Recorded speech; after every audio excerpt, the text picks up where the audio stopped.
योगियों में न योगियों के हृदय में न बैकुंठ में। फिर कहा कीर्तन मेरा होता होगा, होगी न कपट की चाल जहां, नाचते मिलेंगे मेरी राधा यशोदा नंदन गोपाल वहां। भक्तवत्सल भगवान की। तो भगवान कहाँ रहते हैं? यहाँ हर कीर्तन होता है, भाव से भक्त उनके गुणगान करते हैं, मेरे प्रभु वहाँ विराजमान रहते हैं।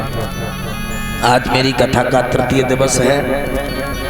समय बहुत तेजी से भाग रहा है। बड़ा आनंद आया आप लोगों के बीच में। मेरी और मेरी व्यास मंच की तरफ से ढेर सारी शुभकामनाएं। आप सदैव ऐसे ही धन धान से और यश कीर्ति लक्ष्मी से भरपूर रहे, ऐसे यज्ञ अनुष्ठान होते रहे। वैसे भी गांव में बड़ा भक्ति भाव है, श्रद्धालु भक्तजन हैं और भगवान भी ऐसी जगह रहते हैं जहाँ भाव है। मैंने उस दिन बताया था, तुम वेद मंत्र नहीं जानते हो कोई बात नहीं, कल्याण हो जाएगा। खूब श्लोक पढ़ो और अंदर से कपट है तो क्या कल्याण है महाराज? नहीं है। कुछ लोग हमसे कहते हैं कभी कभी महाराज जी तुमने श्लोक बहुत कम बोले।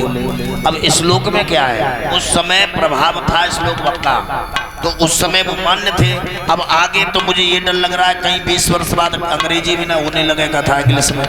जिस समय जिस भाषा, भगवान किसी भाषा का बंधन में नहीं है, केवल भाव के बंधन में है। संत ज्ञानेश्वर ने इसी भागवत को मराठी छंदों में लिखा है, न संस्कृत में न हिंदी में, मराठी।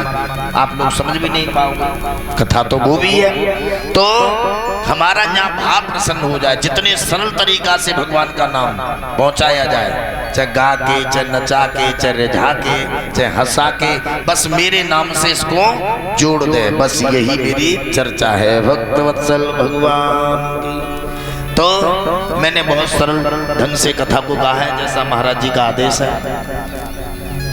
माताओं बहनों भाइयों, कथा श्रीमद् भागवत कथा कल्प वृक्ष है। आप लोग हर परिवार के भक्त जुड़े हैं और ऐसे ही जुड़े रहेंगे और अपना योगदान भी बनाए रखेंगे, क्योंकि ये धर्म की बगीची है और धर्म की बगीची में कभी भी हाँ जो तुमने किया है इसका फल तुम्हें पीढ़ी दर पीढ़ी मिलेगा। एक बात बताऊं, एक राजा का एक मंत्री मर गया। पुण्य का मतलब समझ लें। राजा का मंत्री मर गया तो राजा ने कहा मैं अपना मंत्री बनाऊंगा। रानी बड़ी होशियार थी। रानी ने कही ऐसो न हुए मौको मिली गए हो अपने भैया को ही मंत्री बनवा दो, ऐसे मौके में मेरा भैया ही मंत्री बन जाएगा। राजा ने कही ठीक है हमें मंजूर है, हम तुम्हारे भैया को बना लेंगे, लेकिन हमारी कुछ शर्त है। शर्त क्या है महाराज? जो मेरा काम कर देगा मैं उसी को मंत्री बनाऊंगा।